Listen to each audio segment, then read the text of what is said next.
Hello, everyone. Welcome back for another positive talk. We're at episode 287, so close to 300. I definitely think we're going to get there before the end of 2023. So, thank you all for all the love and support. Thank you all for supporting me on all my other platforms. I really appreciate it. Super excited to bring Susan on. And I've been dying to have a conversation with her here on Positive Space. So we will go ahead and get started. We'll pull her on and then, hello. Hello. How are you? Wonderful. So happy to be here. Yeah, I'm glad you could finally be on. Yeah. Awesome. It's Well, I will let you introduce yourself so people know who you are, and then we can dive into a conversation. okay, wonderful. So my name is Susan Nicholas, and you can find me on Instagram at Conscious Susan. You can also find me on TikTok at Conscious Susan. I'm pretty new to that platform, but under the same handle. And yeah, I'm a former surgeon who experienced what people would call a crisis conscious awakening. And that experience for me looked like leaving outside of my body and coming back into myself with perspectives on not just my own life, but new perspectives on really the entirety of existence. Really just broadening everything and even bringing things that. Uh-oh. Let's see. We can bring her back. It's a little hot in here on my side. My forehead's sweating. There Oh, we go. sorry. You're I back. somehow I lost connection. Yeah, so I think I left off saying changing my perspectives on the entirety of existence. Hmm. And I think one of the things that led to my conscious awakening was really being a child of poverty, like someone that grew up in poverty. And even though I left, like geographically moved away, educated myself, titles, degrees, education, I still felt um, the energy of it inside of me.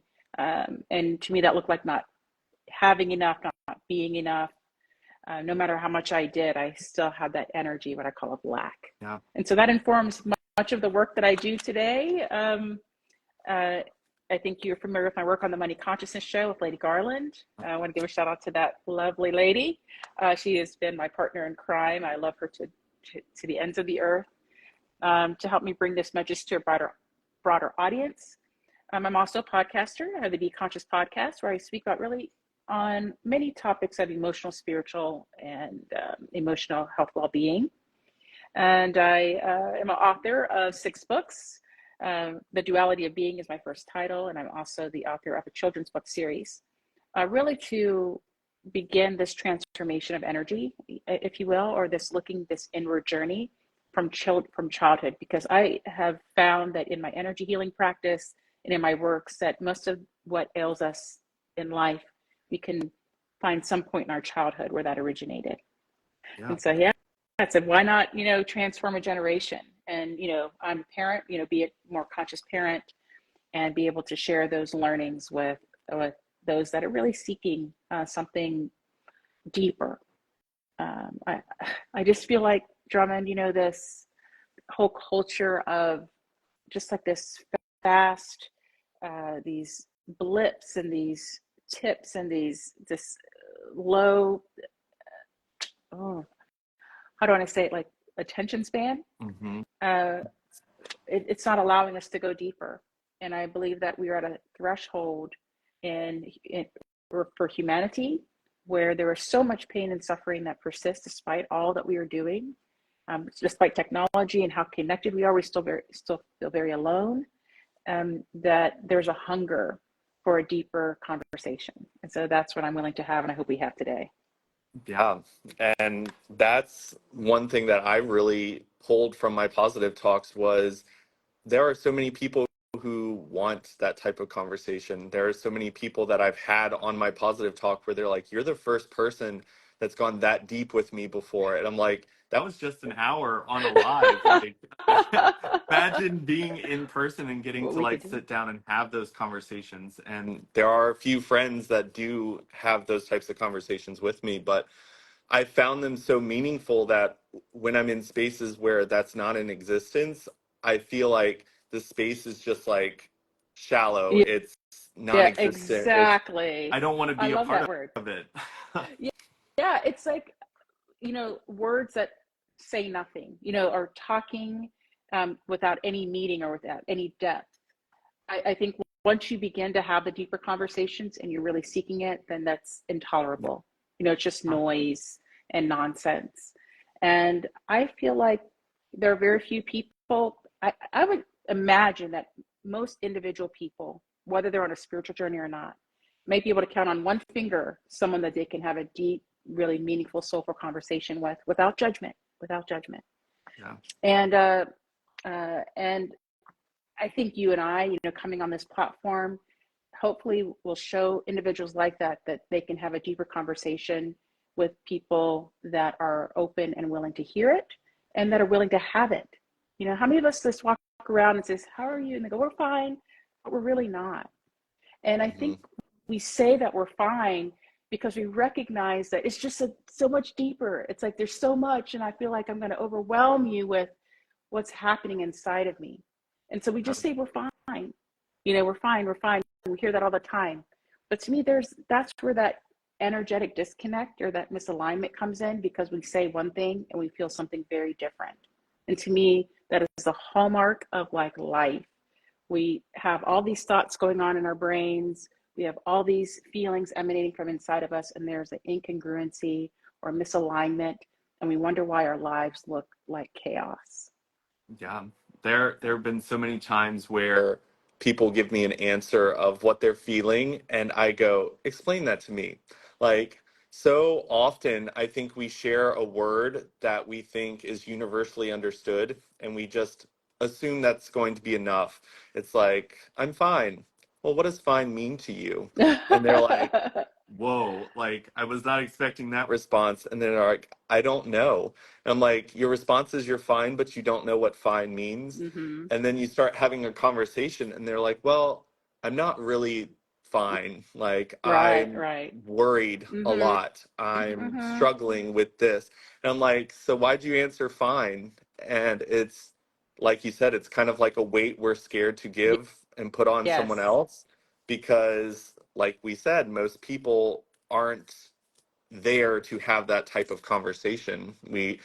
It's definitely hard, and a lot of times I have felt that weight of, okay, this person's not ready for this conversation. Right, right. So I I try to find people to bring onto positive talk just to have these conversations to kind of give as many perspectives as possible to let people know like, hey, maybe you connected with Susan. Hey, maybe you connected with someone I had on last week and now you can have that conversation with someone else because Exactly. I've learned the world has taught us not to go deeper. Uh, and because of that, most of us haven't gone that deep. So we don't even have words to attach to the things that are Right. feeling. And when you start to define those Mm-hmm. and remove the shallow meanings of words, like I always tell people, the word love has an infinite amount of meanings. So when I say I love someone, it means something very different than someone else. And if you don't understand that, you live in confusion because you are making the assumption that their love that they say they have for you is defined by your Version of definition. it. And then when you Yeah. and then when you don't see it, you're like, why you say you love me, but you're not showing it to me. And it's like they are It's just just in not a their way. way. Exactly. And some people, to your point, Drummond, I love that you brought this up, are afraid when you say you love them. I mean, sometimes I have said like I love you to what one would call a friend, or an acquaintance or something, and having to immediately apologize, say like, don't get freaked out about that. It's not threatening. So some people feel threatened by that word, and I think it demonstrates how powerful our language is. And Yeah. that once we recognize the power of our words, then we are more careful on what we are saying. And we recognize how it lands on someone. I think there are lots of trigger words in the English language for sure, and many other languages for people. And in the realms of spirituality, I think there are it's just like there are no end to them because of people's past experiences. And like saying words like God or love or faith or truth or heal and things like that. People, they put up all these barriers because it has been said perhaps disingenuously, or they've been fooled or tricked or harmed by those words. Even the word religion, you notice that I said, no, religion or religiosity, because that's a trigger word for me. And I know that it means things for different people.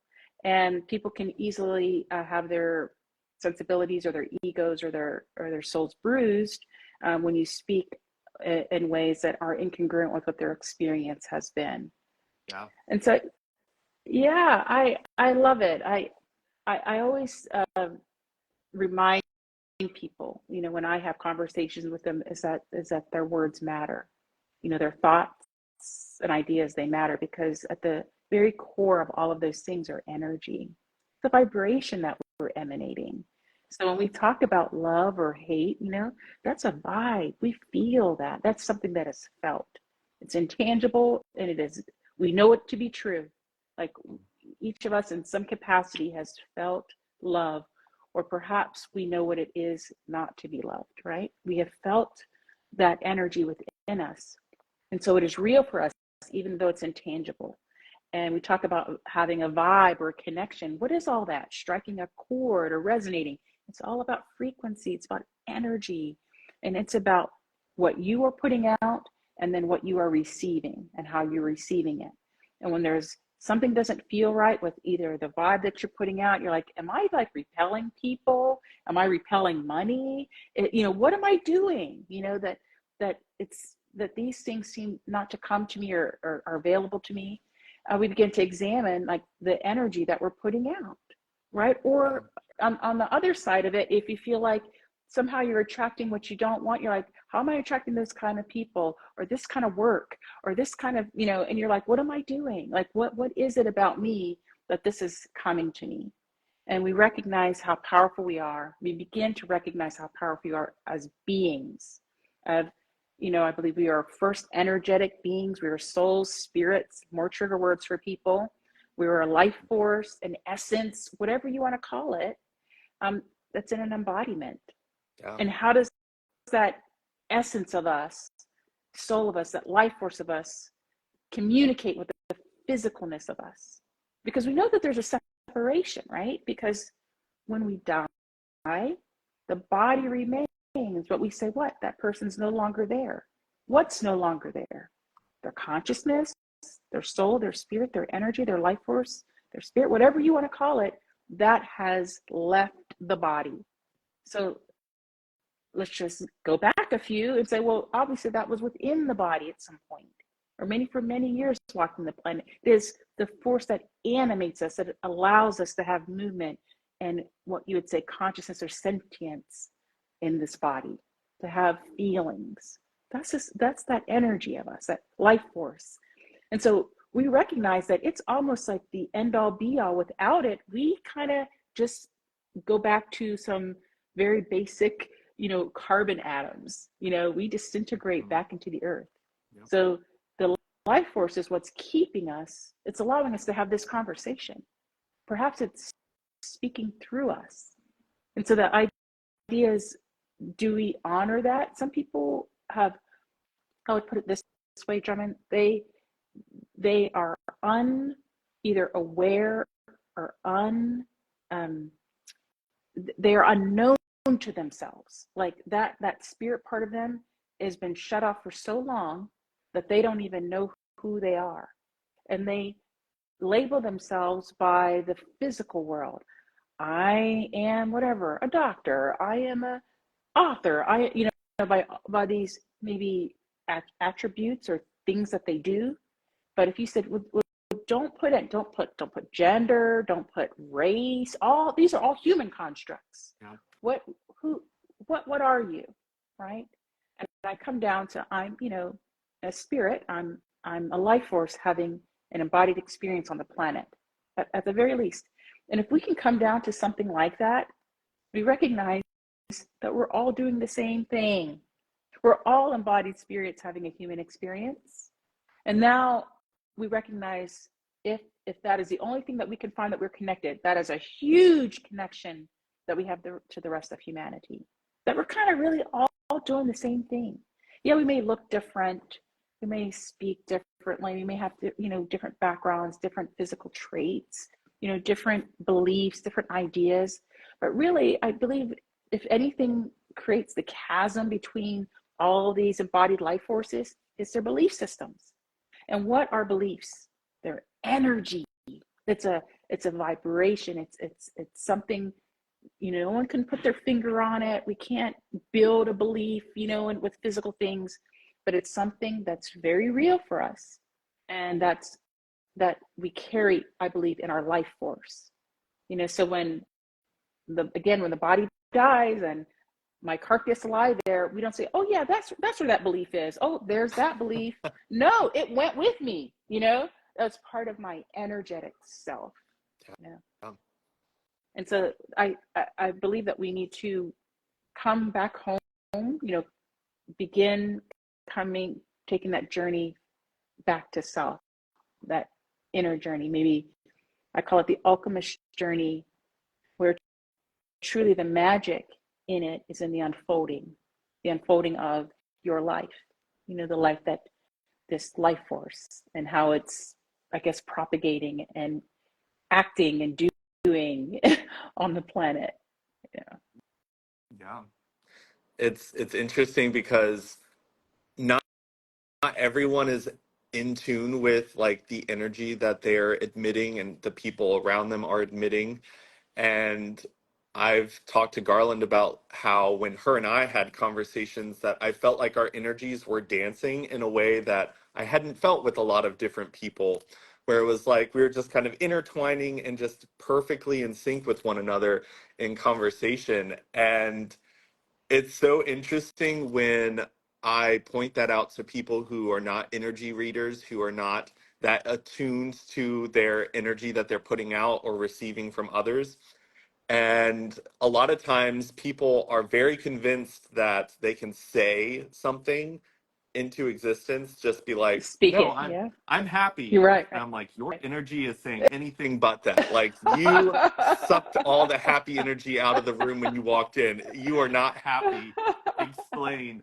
And Yeah. some people don't want to share that, but they don't realize that when it comes to people who are really good at feeling and reading energy, that you can't fool us in that sense. We might not necessarily know exactly what it is, but we know that what you're saying does not align with the energy that's existing currently in the space. And I think that that's really hard for people who are not attuned to that to understand. But I've had moments where I'm just like, things are being repelled. Like Right. things that I Right. say I want are not coming into existence for Right. me. Why? And Why? then I was Yeah. like, because I'm living in a scarcity mindset. I'm living in a space where my brain thinks that I'm not able to do something. I'm not able to attract this. And it was funny because as I grew in my positive talk space, I felt like I was starting to attract more and more beautiful energies, people who understood and felt that. And then I had some things occur in my life where my mindset fell into scarcity and lack and felt not good enough. And I started seeing all those things that I had attracted start to repel. And I was like, Mm-hmm. oh no, what happened? And I think I'm in the process of bringing that back. I think that I'm learning to reattune my energy to what I'm trying to attract back into my life, because I think I started wanting instead of believing that it was just mine already. And I started reading like the psychology of money, the scarcity brain, and the more things I started realizing is there's a lot of things out there that specifically are built to trigger our scarcity mindset. Yes. Like they understand the human mind and how it works. They're like, you know what we need to do? We Right. need to make them feel like they don't have it all. Afraid. Yeah. So it's like, oh no, I need this, and they're providing it. You see it everywhere. And I even was like reading the book, and I was like, how could I like use the human brain to get them to start to like attract healthy things to themselves, to realize the way that their brain works can pull everything that they need from inside of themselves and create an energy that attracts the things that they really say they want and need. And I was just listening to so many different conversations that you've had with Garland, and I'm just like sitting there shaking my head. I'm like, yep, yep, I understand that. But I see Garland said Drummond is so interesting because he is so spiritual but so pragmatic as well. His brain often gets in his way. Yep. Oh, it Mm. is 100%. I Yeah. I constantly have to catch myself because I'm very analytical, and when things can't be analyzed and understood in that way, like my brain rejects it in a lot of ways. And then like I have those moments where I'm just like put all energy on attraction and bringing the things I need, and then I see it happen, and then I'm just like, oh, that was luck. And I'm like, why do you do that? Mm. Mm. Right, because there's there might be 1% of you that doesn't quite believe it. And I love that you brought this up because the needing and wanting. There's a wonderful book that I love to recommend. It's Love Money, Money Loves You, a channeled book about if money could talk, what would it say? What would it say? And there's an energy of need and want, because both of those energies implicitly in the needing and wanting imply that you don't already have it, right? And it's something that, like you said, is lacking. And so I believe this is where we can exercise that new muscle of our language. Instead of I need or want, you say, well, this is the project I'm doing. Like I'm growing my positive talk work or my coaching business. And what is required is this, you know. And so if we can change it from I need and or want to, I require this to do my good works. That's a whole different vibration. Like what you require to me is like, oh yeah, this is what it is. Versus like needing and wanting has a different frequency. Yeah. And so to me, it's elevating, acknowledging that perhaps this hasn't yet shown up for me, but it is required for what I'm doing. And then exercising that muscle and saying, oh, this is the end, this is the goal, or this is the desire, and this is what is required. It's not wrong or right, it's just what's required. This is the world we lived in. We created a world at cost, and this is what is required. I like to do it with people say, oh, but I'm trying, or I'm ready, I've been waiting. And then that, to me, whatever comes after I am is, and so it is, because we don't recognize, again, the power of that frequency out to the universal substrate of creation, out into whatever you want to call it, whatever creates all this stuff. That there is an energetic, almost like a reverberation of what I put out. I feel like the universe says, my only job is to give you exactly what you desire most. And what you desire most comes from your heart. And if your heart is needing and wanting, then I'm going to give you more things to need and more things to want. If I'm trying, then I'm going to give you more things to try, more, because you're trying, If I'm ready, then I'm going to give you more things to be ready, almost like you don't get there yet, but you're ready to get there. You're waiting. Give you more things to wait on, more things that I don't have. Maybe you say, I can't afford it. You get more things that you can't afford. The universe has no other, I guess, option than to show you what you truly desire from your heart center. And so we end up desiring and putting up energy of exactly what we do not want. And one of the things that this used to drive me crazy in the beginning of this journey. I was like, isn't the universe smart enough to know what I really mean? You know, I don't want more things to want for or need for. I want, I need to pay my rent, you know? And so what? I get more situations and scenarios where I need to pay my rent, where that is something that isn't yet realized. And so this is what is required for me to live on this planet. And so when I begin to shift my language, I shift my vibration, even if it's unconsciously to me, because words, our language has meaning. Even if you go back to the scriptures, it is spoken into existence. Like we speak our life into existence. We speak our creation into existence. So the idea is like what I'm speaking, I want to be aligned with really truly feeling in my heart. Yeah. Okay, so usually we speak and we focus so much on what we don't have and what we need versus what is required and what is possible. You know, we're in that, people call it the mindset of scarcity or the mindset of poverty. To me, it goes deeper than the mind. It is the energy of you. This is this essence of you, the one that dissipates when your body dies, when it's no longer animated. That thing holds within it that frequency, the resonant frequency, or maybe the dominant or default frequency is that of scarcity, of fear, right?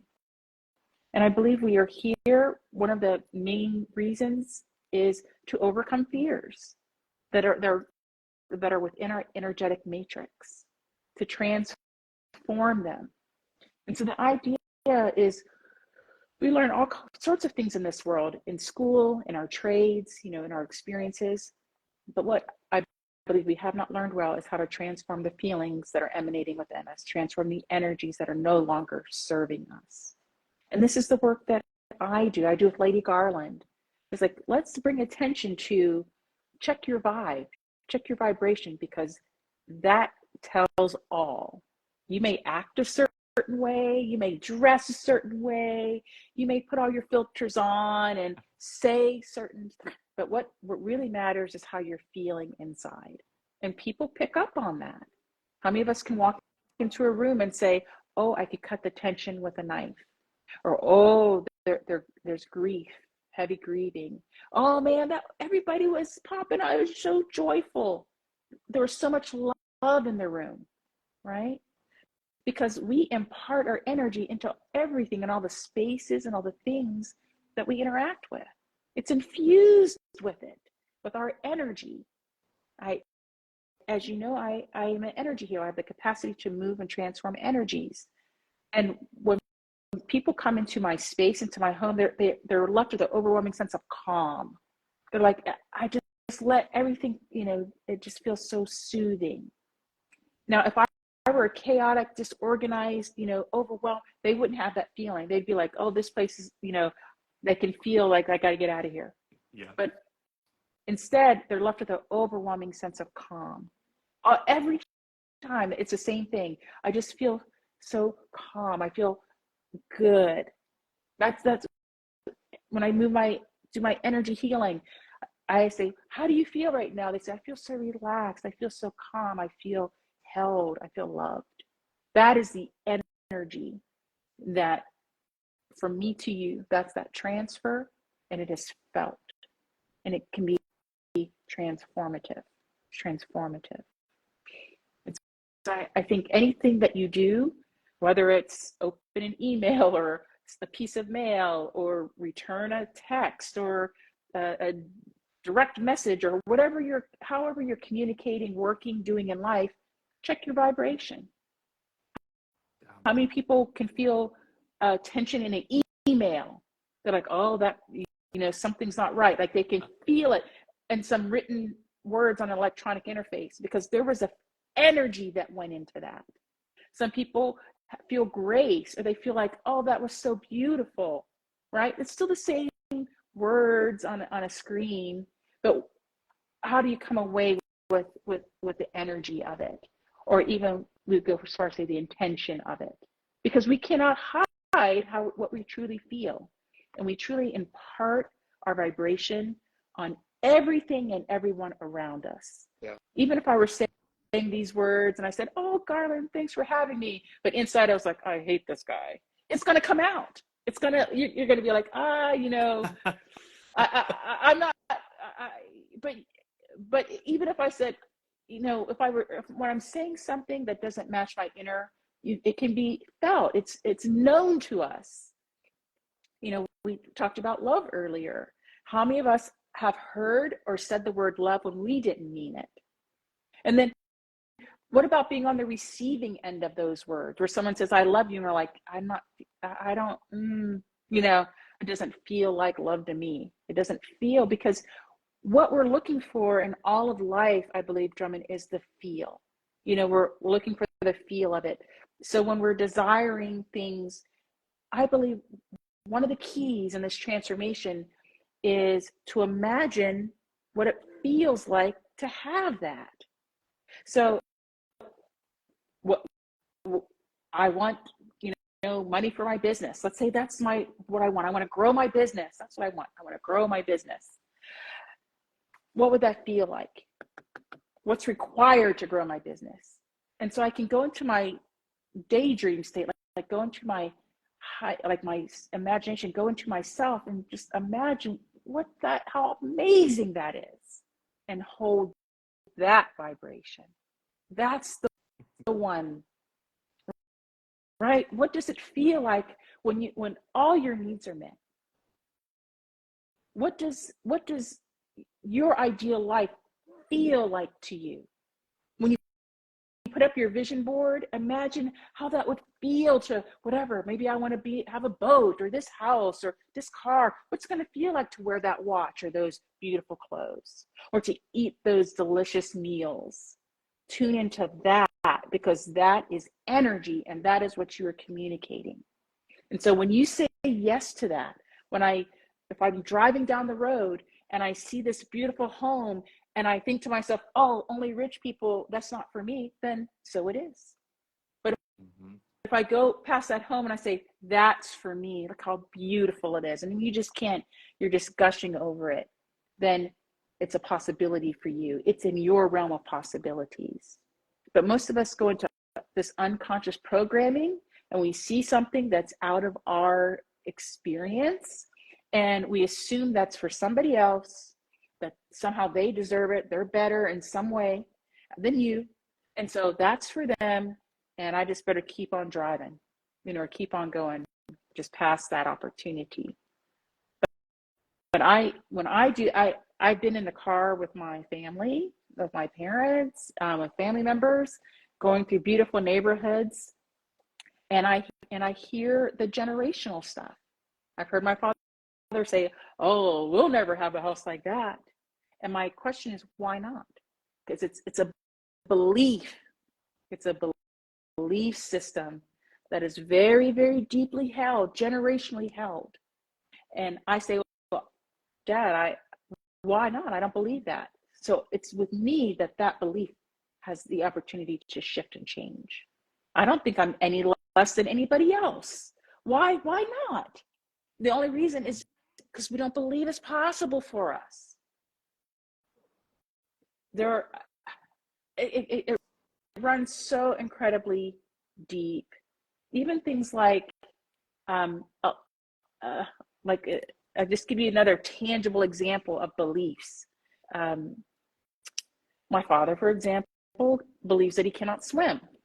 Now, he's a human being, and all human beings have the capacity to swim. But most people have fear that holds them back from, this is something that anybody can do, right? Like we were born from out of water. So it's a it's a capacity within us. And so for his whole life, he says that he doesn't know how to swim. And so it is. Well, I'm like, well, I have the same DNA, or 50 so more percent of your DNA, maybe more. And I believe I can swim. And so it is. My son, another generation, he swims competitively. So what's the difference? And it's the belief. It's the belief that you can, that it's possible for you. And I used to do that as well. The way that it shifted for me when I began to see was during the earliest days of my conscious awakening, where I was living in California, and there was like a marathon. I lost the Los Angeles Marathon. I ended up running that marathon. And the reason I did that was because when people would talk about running half marathons and marathons, I would say, I can't do that. And I challenged myself. I said, anytime I say I can't, I must, right? There was really no reason I couldn't. I just didn't believe I could do it for whatever reason. Maybe there was no reason. It just looked hard, you know? And I'm like, well, I don't know if I can do that, you know? But the truth of the matter is I could do it. And I did do it.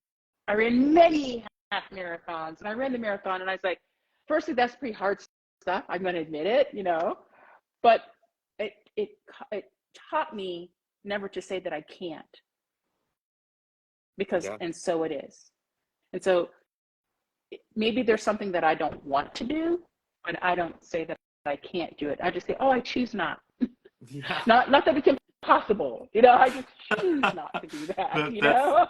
That's what I say with like all the TikTok dances. Like I can say like I can't dance, but I can also just say I choose not to use the time and energy I have on this earth to teach myself that dance, because I know it would take me a while. I could probably get it. It's not going to look as like amazing as the people who have been doing it their whole life, but I could put time and effort into it and attempt. But like, yeah, there's so many different things where I look at it and I hear people say can't, and like our mind processes things as a belief. So like if we say we can't do something, then we're going to pick up on every single thing in our life around us that affirms that belief. And it's like, if you say, I can, I will, I am able, like I am an energy that is capable of it all, then possibilities and ideas start existing because your brain is thinking about, how can I make this happen? How can I bring this into existence? But if your brain throws the word can't already, that energy and effort is going to be like picking up every single thing that says, yep, you're right, correct. And it's so interesting. I've watched so many different little things about how insane the brain works. Being a life coach, I didn't just want to tell clients it's positive energy. I went all the way to studying it at like a molecular level, where even the belief system of like healing yourself, like your body responds to positive thinking and surrounding yourself with laughter and happiness, and drinking stuff because you believe that you're going to get better, versus if you are in a mindset of like, it's over, my body is not going to heal me, this is the end, so be it, your body starts to just shut down and give up. You can die from a broken heart. You can't, like, all of those things exist because your body will even operate off of the belief system you have. If you believe, I'm not going to make it, I'm not strong enough to do this, your body will be like, yeah, you're right, and just not try. But if you're like, I'm strong enough to defeat this, I'm strong enough to heal this, I'm strong enough to bring this into existence around me, it's crazy what exists around you when you're thinking that way. And I feel a question I have for you is, in a realm where you exist, where a lot of people have that mindset of lack and scarcity, and when you bring into existence, because it is about your belief system, how do you keep that belief system like strong and impenetrable from the environment that is just like, you can't, you won't, you can't? Oh, right. I love this question.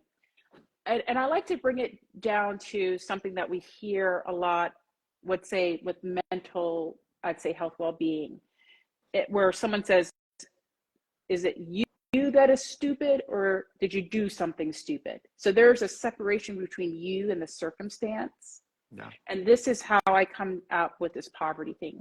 So I may have been born into impoverished circumstances, but I am not impoverished. It's just a circumstance that I was born into. And so what we do is we'll look at our outside environment and we'll own it. We'll call it our own.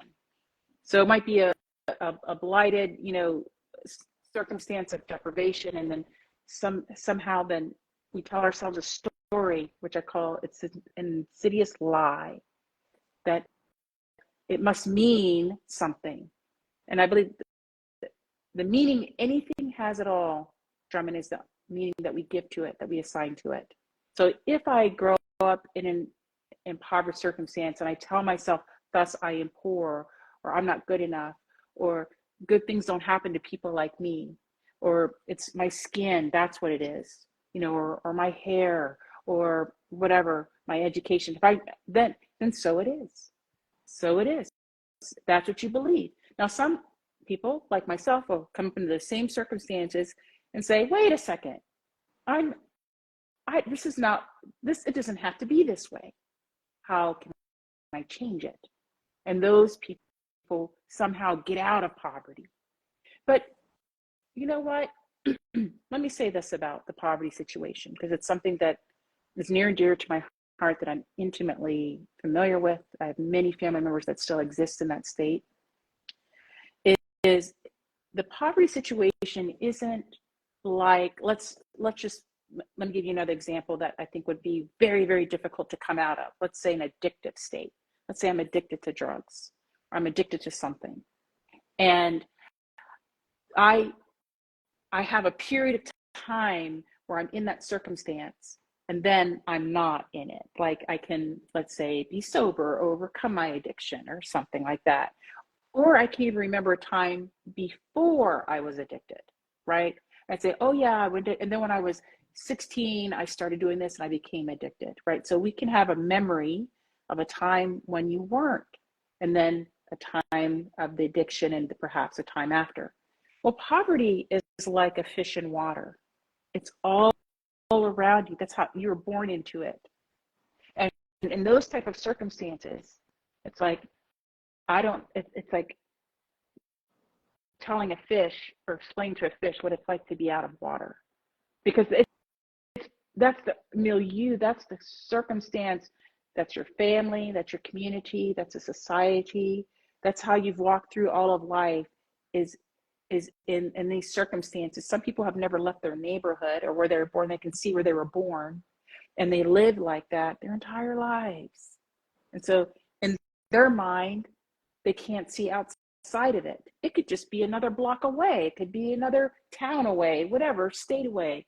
That everything is different, but they're like the fish in water, where they can't imagine what it is to be out of it. And that's, I think, really I would say the danger or the intensity of the poverty story, is that you can be in it so deeply, so it infused every part of your memory, that you don't have any idea what it is to be outside of it. And you can be like me, where you can physically, geographically get out of it, educate yourself, titles, money, but still you feel it inside of you, like something that tells you that you're not good enough, or that things are going to be harder for you because of this, or that you're not smart enough, or you didn't have the resources that other people had. So somehow you're starting behind the start line. You're behind the 8 ball. You're coming from, you have to, it's not a level playing field, that you had to drudge just to get to the start, like how hard you had to work. And so we believe that we have to work harder. That's one of the things that a lot of, I believe, women have, certainly women of color, that to achieve, like, I have to work so much harder just to get like the basic, just the minimum, because they believe they're coming from so far behind, so far behind. But it reminds me of a quote by Henry Ford that says, whether you think you can or think you can, you are right. Because we have autonomy over our, like, agency over ourselves, even if we don't take responsibility for the agency that we have over ourselves, or take responsibility for what we are creating. We are sovereign beings. and we are the creators of our own lives. And I think many people reject the idea that they're creating their own lives, because when you come to the realization, perhaps, that you in fact have created all of this stuff, even though you feel you've been victimized in life, but you actually have made choices that have brought you to the situation, and you may despise the situation that your choices have brought you to. You may not even understand it. You may have felt like you didn't have a choice, or that you made decisions because there was no higher choices available to you. And so you're like, this is not what I wanted, but still you can trace back the choices that led you there. That is when I believe, people say, well, I don't take responsibility for what I'm creating. They cannot take responsibility for it. Because they don't like what they're creating, or they don't like what their choices have led them to, down the path that they've led them down. So I think when we become aware and we come into higher awareness, I would say, when we come into these areas of consciousness, of self-awareness, then we also must take responsibility for what we create, whether it's our personal lives, what we're putting out into the world. So, yeah, I think this is it's a lot for people that previously have blamed everyone else or the circumstance on the outcomes of their lives. Yeah. So, yeah. I mean, I definitely lived in a space of victimhood and blame. And it's something that I think that every time I let go of one and own up to the choices I made and realize that I made that choice in the past, it got me here, but I can learn from that choice and not make it again in the Mm-hmm. future. And because I've been in situations where someone else's actions or someone else's lies impacted the choices and moves I made in life.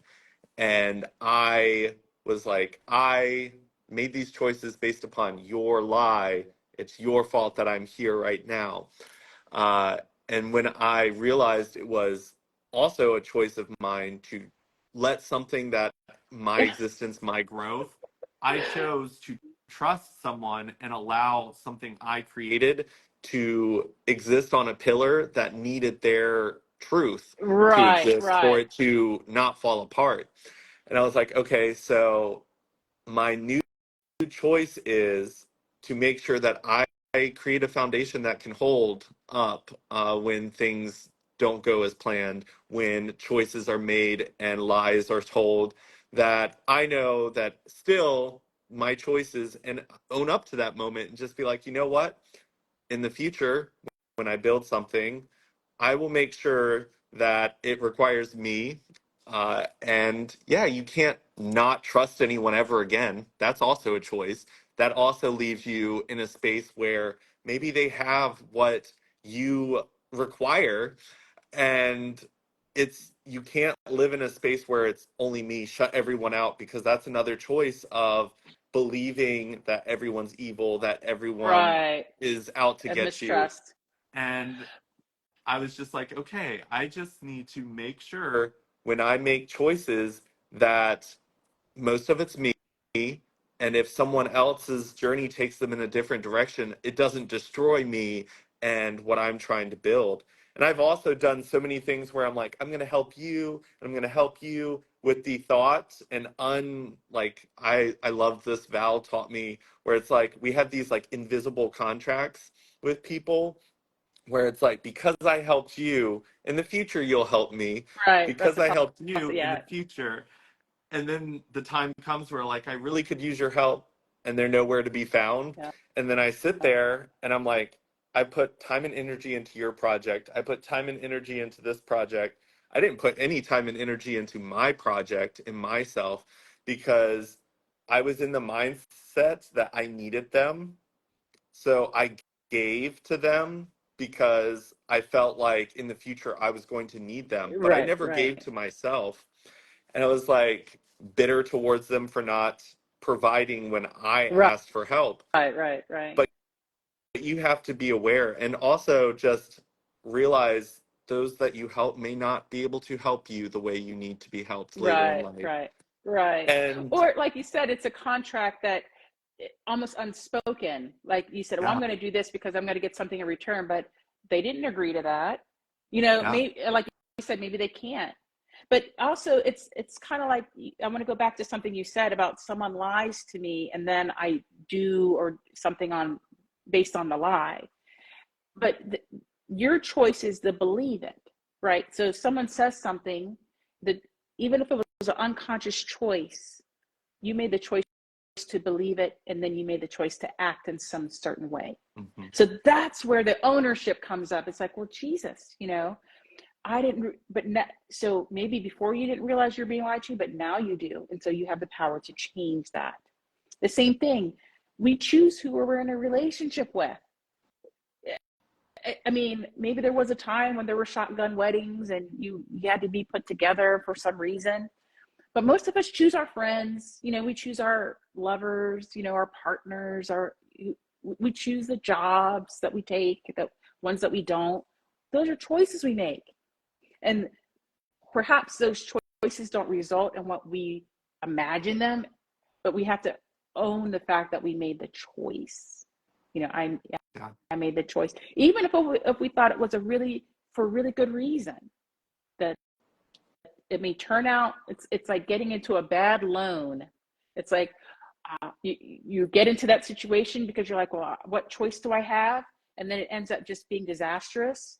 And you want to blame the loan servicer. You're like, they you know, they abused me. They charged too much interest. It's usury. And yet you want to put all that, but then you're like, wait a second.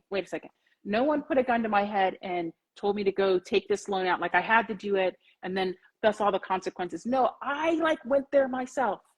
You know, I may believe that, hey, I'm not going to need this loan very long. I'm going to be able to pay it off quick. But life didn't guarantee you that or show you that. And so you're like kicking yourself and you're like, oh, and the thing is, when we have these things, when we have these experiences, the idea is that it's designed to teach us something. And then it's like, so what did I take that loan out for? Oh, maybe I wanted to make some home repairs. Maybe I wanted to pay my son's tuition. Maybe I had a medical procedure. And then so I have to decide, should I have that experience again? Would I make the same choice, you know, or would I choose something different? Maybe, you know, I have to go somewhere else for that money, or I have to postpone that procedure or that vacation or that whatever you needed that money for, you know, required that money for. And so I think it gives us an opportunity to recognize the choices that we made. And even though we feel like we had no other choice, there actually was a choice. You just chose this one. I'm going to take the risk of this relationship, the risk of this partnership, the risk of this job, the risk of this loan, the risk of this versus not. Because you could have said no to it and then figured out some other way, even if some other way was, well, I'm not going to have XYZ right now. And so, I don't know. I think life, in many ways, all in life is a test. We're being shown things all of the time. But when you go into those circumstances and situations you find yourself in and ask higher questions, like, how can I change this? Or how can I not feel, I feel a certain way. What can I do so I don't feel this way again? And we go into it like that, exercise that curiosity muscle, that one that owns it. You own what you're doing. You own the impact that you're having on other people, on humanity, on your relationships. You own what you're doing to your body. And you ask yourself, well, how can I make a different choice? That is a higher question than going into victimhood and it's everybody else's fault and somebody betrayed me and somebody lied to me and somebody stole from me or somebody tricked me.